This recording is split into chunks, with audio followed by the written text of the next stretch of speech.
오늘 주시는 하나님 말씀을 봉독합니다.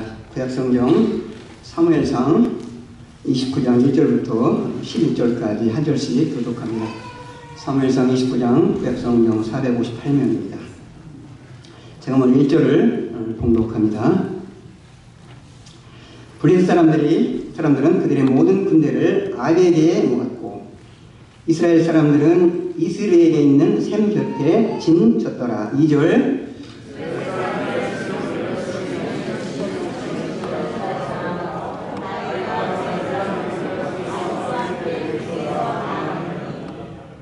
블레셋 사람들의 방백들이 이르되 이 히브리 사람들이 무엇을 하려느냐 하니 아기스가 블레셋 사람들의 방백들에게 이르되 이는 이스라엘 왕 사울의 신하 다윗이 아니냐. 그가 나와 함께 있은지 여러 날 여러 해로되 그가 망명하여 온 날부터 오늘까지 내가 그의 허물을 보지 못하였노라.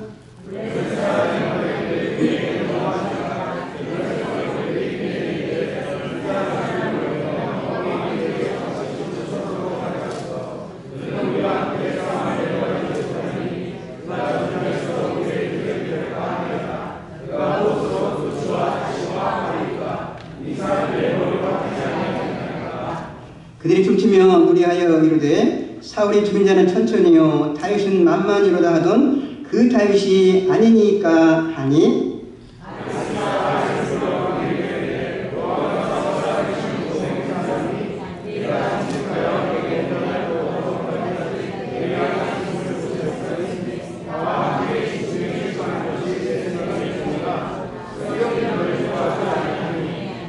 그러므로 이제 너는 평안히 돌아가서 블레셋 사람들의 수령들에게 거슬러 보이게 하지 말라 아니라.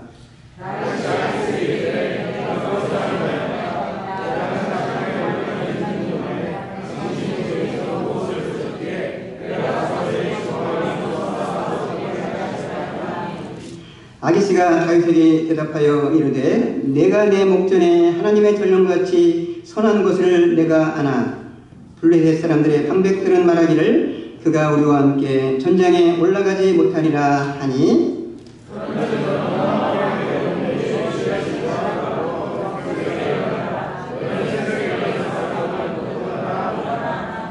11절 다같이 이에 다윗이 자기 사람들과 더불어 아침에 일찍 일어나서 떠나 블레셋 사람들의 땅으로 돌아가고 블레셋 사람들은 이스라엘로 올라가니라. 아멘. 참 잘 오셨습니다. 옆 사람과 인사하겠습니다. 참 잘 오셨습니다. 한번 인사하겠습니다. 참 잘 오셨습니다. 고맙습니다. 하나님 마음에 맞는 사람 자유 11절 7번째입니다. 우리 제목을 같이 한번 읽어보겠습니다. 자, 시작. 신분으로 베푸시는 하나님. 오늘 말씀이 성령님께서 교통하여 주시다 큰 은혜가 되시기를 바랍니다.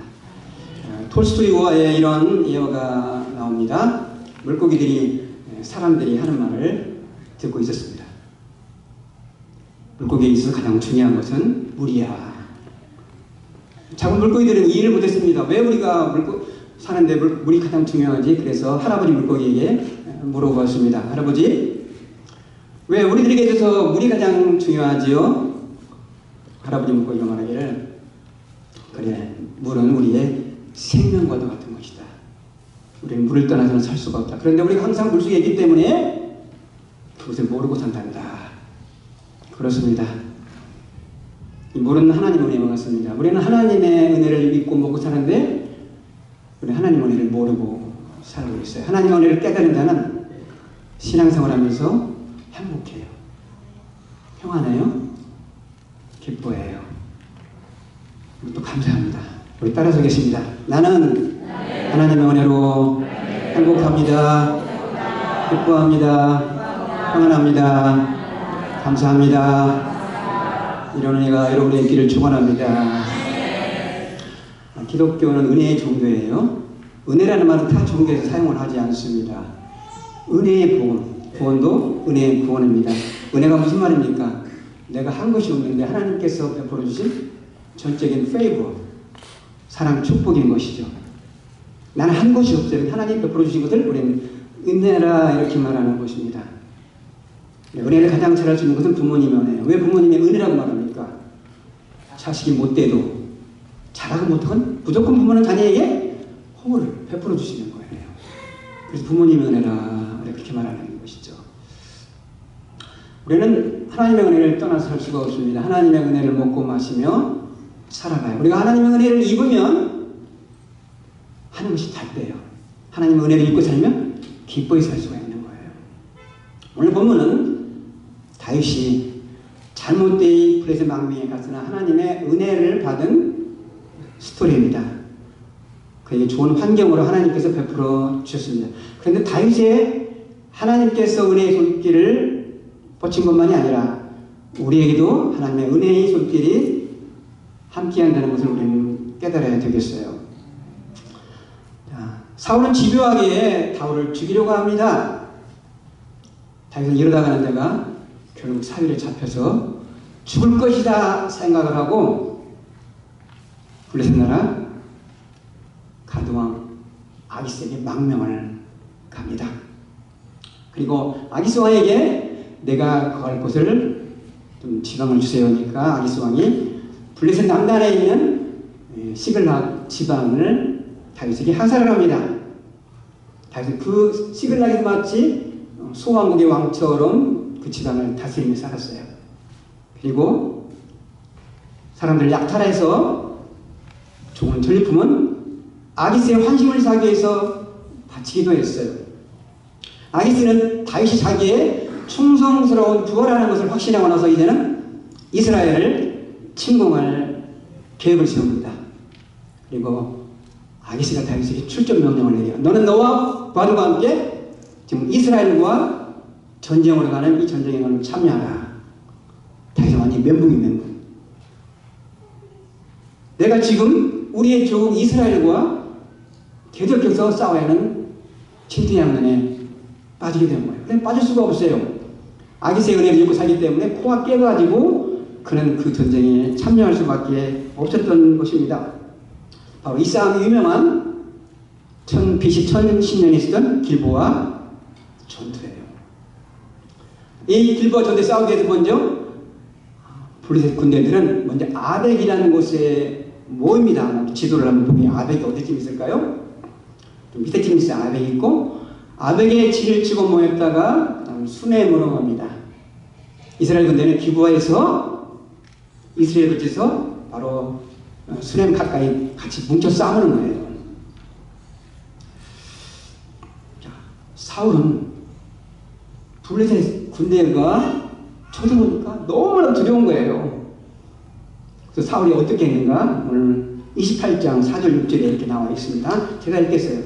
블레셋 사람들이 모여 수넴에 이르러 진침해 사울이 온 이스라엘을 모아 길보아에 진쳤더니, 자, 블레셋 사람들은 수넴에 진쳤고 이스라엘 사람들은 길보아에 진쳤어요. 사울이 블레셋 사람들의 군대를 보고 두려워하여 그의 마음이 크게 떨린지라. 그래서 어떻게 했어요? 사울이 여호와께 물었어요. 여호와께 묻기를 여호와께서 꿈으로도 우림으로도 선지자로도 그에게 대답하지 아니하심으로. 블레셋이 쳐들어오니까 사울왕은 두려워해서 하나님께 물었어요. 하나님, 이 전쟁을 어떻게 하면 좋겠습니까? 하나님이 응답하지 않아요. 왜요? 하나님이 사울을 이미 버렸기 때문이에요. 버린다는 말을 신학적으로 유기라고 해요. 유기. 하나님이 가장 무서운 영광은 무엇이냐면 유기예요. 하나님 더 이상 관심을 안 쓰는 거예요. 하나님이 다윗을 버리셨기 때문에 사울을 모르지 않는 거예요. 구약시대는 하나님께서 자신의 뜻을 계시하는 데 여러 가지 방법인데 오늘 본문에 4장 6절에 8절 6절에 보면 세 가지가 나와 있잖아요.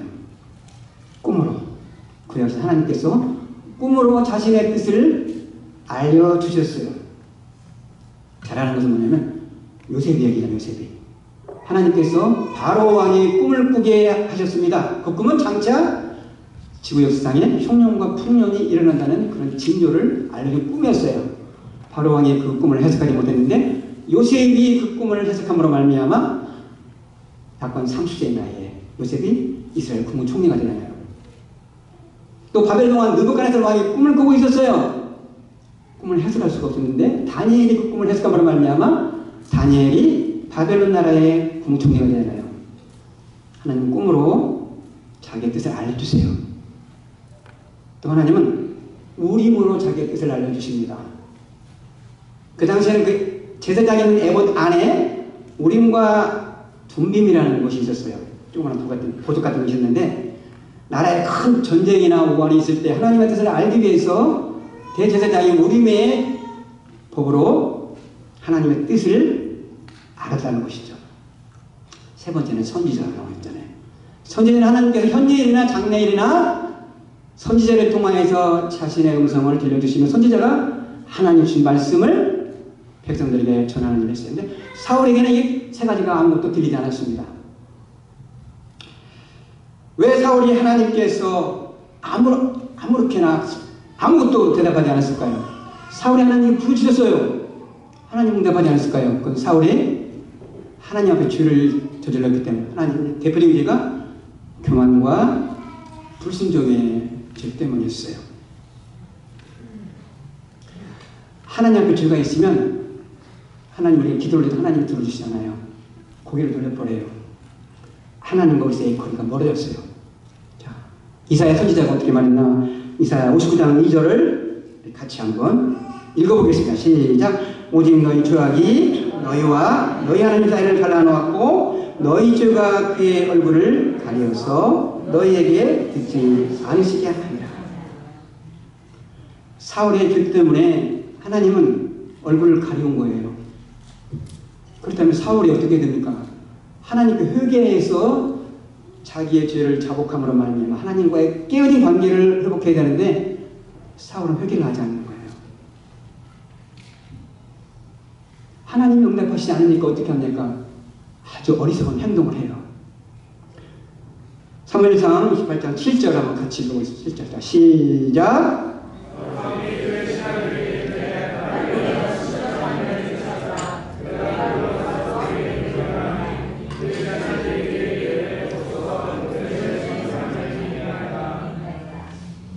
하나님이 사울에게 대답하지 않으니 사울이 너무 답답한 거예요. 어떻게 하냐? 엔돌에 있는 신이라는 여자, 신대파니를 찾아가는 거예요. 엔돌은 아까 수냄 그 북쪽에 있거든요. 아주 먼 지방이에요. 사무엘 선지자가 죽고 나서 사울은 종교개혁을 했는데 그 땅에 있는 신대파 여인을 다 죽여버렸어요. 신대파 여인이 없는 거예요. 신하들이 명령을 내리고 빨리 신대파 여인을 찾으라는 거예요. 엔돌에 신대파 여인이 하나 있다라는 거예요. 사울이 그 먼 데까지 찾아가. 왜요? 하나님의 뜻을 알기 위해서. 야, 사울을 보십시오. 사울은 하나님도 믿었고 또 신대파니도 찾아가서 하나님의 뜻을 알려고 했어요. 하나님도 찾고 무당도 찾고. 오늘날에도 그런 사람이 있어요. 이런 사람을 사울의 후예들이라고 해요. 교회 안에 사울의 후예들이 많습니다. 여러분, 교회 안에 사울의 후예들이 몇 퍼센트 있을 것 같아요? 꽤 많아요. 자, 한 무당이 목사가 돼서 간증을 했어요. 그분이 말하기를 자기가 무당이었을 때 점치러 오는 사람 10명 중에서 3명은 크리스천이라는 거예요. 30%가 예수도 믿고 종을 치는다는 거예요. 이런 사람들이 사울의 후예들이에요. 여기는 없을 거라 생각해요. 여기는 30%가 아니라 2%도 없는지 여러분 압니다. 그렇게 많다는 거예요. 여러분, 전등이나 점치면 꽤 돈 많이 내야 돼요. 복층가 뭐 하나 받으면 부적인가 받으면 돈 많이 내야 돼요. 그런 돈이 있으면 교회에서 헌금을 해야지. 그런 사람도 헌금도 안 하잖아요. 교회 와가지고. 왜 30%나 되는 크리스찬들이 무당한테 가서 자기의 미래를 알려주려 할까요? 자기 미래가 불안한 거래요. 염려 걱정 때문에 그래요. 성경에 아무것도 염려하지 말고 모든 일에 기도와 간구로 너희 구할 것을 감사함으로 하는 때리라. 그래야 모든 지각이 뛰어난 하나님의 평강이 너희 마음과 생각을 지키시라. 알아요. 너희 모든 염려를 다 주께 맡겨라. 저가 너희를 돌보시니라. 다 들어서 알고 있어요. 근데 그 말씀을 신뢰하지 않아요. 그래서 무당에 가는 거예요. 왜 무당에 찾아가는가? 크리스찬들이 무당에게 가면 속신에 이걸 알려줘요. 하나님은 보이지 않는데 무당은 너 이거에 너 쇳가루 장사하면 돈 많이 벌어 알려주니까 시원하거든요. 크리스천들은 무당에 가서 장례일을 아는 것이 아니라 말씀이 있고 기도해서 하나님의 뜻을 아는 거예요. 크리스천 라이프인데 양다리 걸치는 사람이 있어요. 하나님도 찾고 무당도 찾고. 그게 오늘날의 사울의 후예들이라는 것이죠. 여러분, 사울이 신접한 여인을 찾고 그 전쟁을 하니 그 전쟁이 승리하겠습니까? 길보아 전투에서 이스라엘 군대가 대패를 하여 사울이 죽어요. 사울만 죽으면 다행이게 그의 3명이 안에서 죽어요.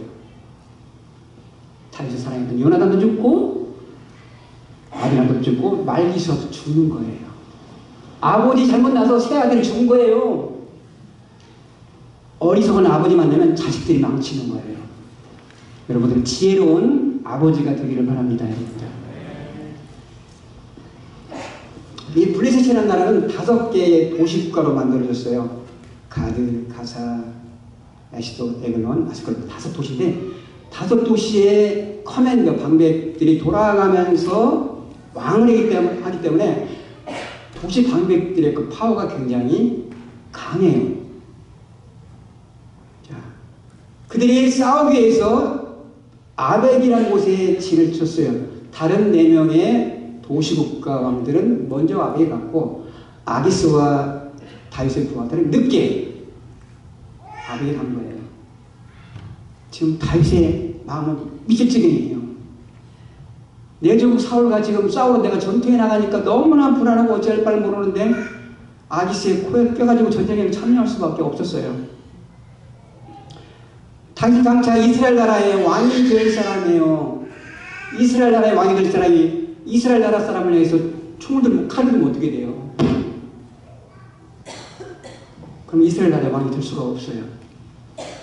그래서 어쩔 도리가 없어요. 그러나 하나님은 이 모든 상황을 다 보고 계시다는 거예요. 아벡에 모이는데 아벡에 모인 이유도 있는 것 같아요. 아벡이 어떤 곳이냐면 엘레 제사장 시대에 블레셋과 이스라엘 사이에 싸움이 있는데 싸움만 하면 이스라엘 사람이 지니까 엘레 제사장 두 아들 흠리와 비나스가 법궤를 들고 블레셋과 싸우러 가는 거예요. 거기에서 전쟁에서 져서 죽어요.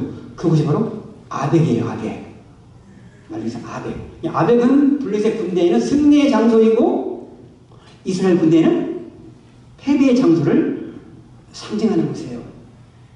아벡이 1차적으로 진일장 모인날 보니까 깜짝 놀란 거예요. 다윗이 거기 와 있는 거예요. 4명의 도시국가가 아기스 왕에 항의하죠. 아니 왜 히브리 사람들이 전쟁에 참여하게 합니까? 아기스가 설명하죠. 이제까지 1년 4개월 동안 우리와 함께 살았는데 다윗이 우리에게 해를 끼친 것이 없다. 다윗은 사울의 계적이다. 그거 잘 싸울 것이다.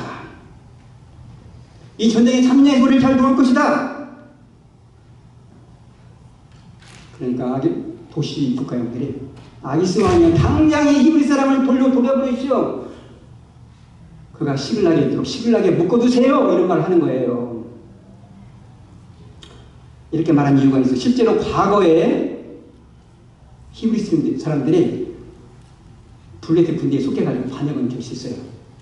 사무엘상 14장에 보면 이스라엘과 또 블레셋 군대 싸움을 해요. 항상 사무엘상은 주로 블레셋과 이스라엘의 싸움이에요. 그때 요나단이 크게 활약을 해요. 밤에 쳐들어가서 기습을 하는데 갑자기 블레셋 군대끼리 싸움을 하는 거예요. 싸움을 하는 이유가 있어요. 자, 오늘 사무엘상 14장 20절 21절에 보면 사울과 그와 함께한 모든 백성이 모여 전쟁에 가서 본즉 블레셋 사람들이 각각 칼로 자기의 동무들을 침으로 서로 치는 거예요. 혼란하였더라.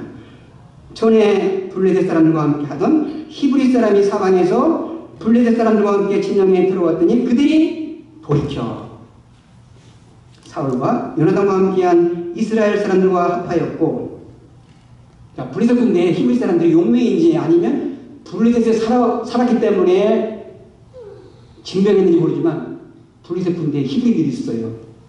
전쟁이 일어나니까 히브리인들이 블레셋 편에 들어가는 것이 아니라 요나단과 사울 편에 서서 블레셋 군대와 싸우는 거예요. 과거에 이런 경험이 있기 때문에 아기스 왕에게 다윗을 돌려보내라 한 거예요.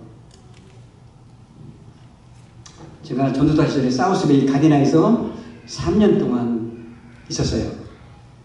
가디나가 일본 마켓이 많고 일본 사람들이 많아요. 가디나에 사는 친구들은 알지 모르겠어요. 그래서 누군가가 저희 설명해 줘요. 일본 사람들이 진주만을 공격하자 일본과 미국이 적대 관계로 전쟁이 일어났어요. 그러니까 미국 사람들이 일본 사람들이 미국 재패니시 아메리칸이지만 미국에 총을 들까봐 그들을 다 모아다 가둔 곳이 가디나라는 거예요. 그런 상황처럼 다윗을 시글락에 묶어두려고 지금 아기스에 부한 그 도시가방들이 그렇게 말을 한 것이에요. 그리고 아기스 왕에게 좀 깨달으라 한 노래를, 그 당시 유행했던 노래를 하나 들어서 말을 해요.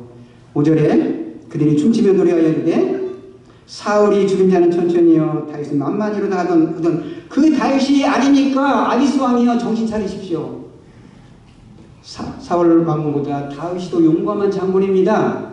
다윗이 골리앗을 죽인 것을 당신은 잊어버렸습니까? 이 다윗을 왜 이 전쟁에 참여시킵니까? 그는 우리를 배신해서 우리 뒤통수를 칠 것입니다.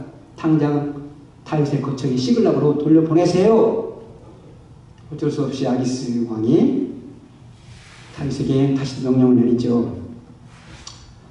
다윗, 나는 내가 나와 함께 전쟁터에 나왔으면 좋겠는데 다른 수령들이 반대하니까 너는 거슬리지 말고 나는 조용히 돌아가라. 다윗이 그 말을 듣고 나서 마음속으로 얼마나 기뻤겠어요. 근데 표현을 못하는 거예요. 표정 관리를 하고 표현을 못하고 대신 마음에 없는 말을 해요. 그게 바로 8절. 같이 읽어볼까요? 시작. 다윗이 아기스에게 이르되 내가 무엇을 하였나이까? 내가 당신 앞에 오늘까지 있는 동안에 당신이 저에게서 무엇을 보셨기에 내가 가서 내 주 왕의 원수와 싸우지 못하게 하시나이까? 내가 얼마나 만큼 당신에게 충성을 했습니다. 내가 뭘 잘못했기 때문에 내가 이 전쟁터에 지금 참여를 못하게 합니까? 나를 이 전쟁에 참여하게 해주세요. 마음에 없는 말을 지금 하는 거예요. 속으로는 막 웃는 거지 지금. 다행이다. 아기스는 다윗에게 너는 너희 군사를 새벽에 이끌고 시글락으로 돌아가라고 명령을 내립니다. 상황이 어떻게 됐어요?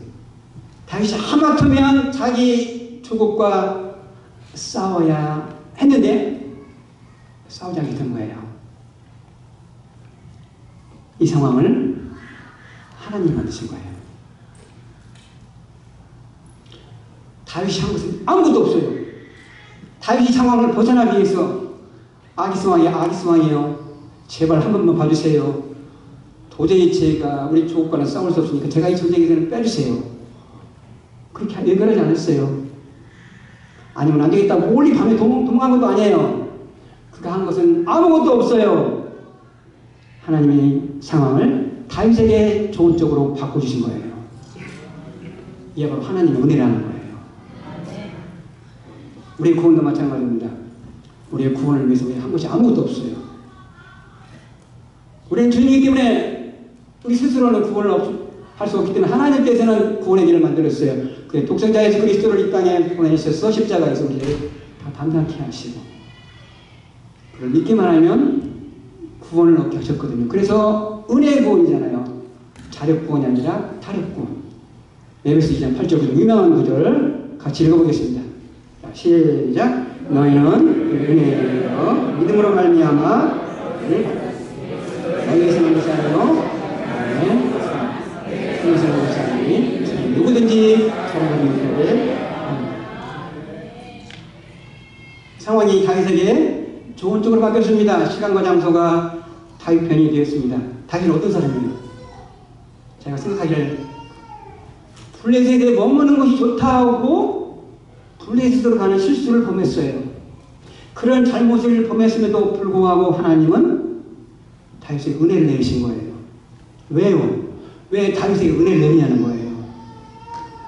하나님이 다윗을 부르시고 택하시고 하나님의 자녀로 삼아줬기 때문이에요. 그런데 이 다윗의 얘기가 바로 여러분과 통해 이야기라는 것입니다. 생각지도 못한 은혜가 다윗에게 임한 것처럼 우리에게도 임한다는 사실입니다. 여러분, 우리가 믿는 하나님은 어떤 하나님이냐? 우리의 행위대로 판단하시는 분이 아니라는 것입니다. 지금 우리의 신분대로 판단하시는 하나님이라는 거예요. 우리가 예수 그리스도를 믿으면 우리 안에 성령님이 거하시고 우리는 하나님의 자녀가 되는 권세를 얻어요. 영접하는 자고 그 이름을 믿는 자는 하나님의 자녀가 되는 권세를 얻으면 예수를 믿는 자를 보시고 하나님의 자녀라는 것을 하나님은 우리의 신분을 아십니다. 우리를 판단하는데 우리의 행위를 보고 판단하는 것이 아니라 우리의 신분을 보고 판단한다는 거예요. 예수 믿는 사람 중에서 못된 사람이 있어요. 아주 안 믿는 사람보다 꼬락지가 아주 안 좋은 사람이 있어요. 그 손가락질 받지. 저것도 예수 믿는 사람이라고 손가락질 받는 사람이 있어요. 그럼에도 불구하고 그가 하나님의 자녀라면 하나님의 은혜를 베푸신다는 거예요. 하나님은 행위로 우리의 은혜를 베푸시는 것이 아니라 신분에 따라서 은혜를 베푸신다는 것입니다. 오늘 본문을 통해서 우리가 배우는 하나님은 어떠신 분입니까? 우리를 지켜주시고 우리에게 은혜를 베풀어 주시는 하나님이라는 거예요. 하나님 어떤 분? 상황을 좋은 쪽으로 바꿔주시는 하나님. 시간과 장소가 우리 편이 되게 하시는 하나님이라는 것입니다. 왜요? 나는 하나님의 자녀이니까. 기도하겠습니다.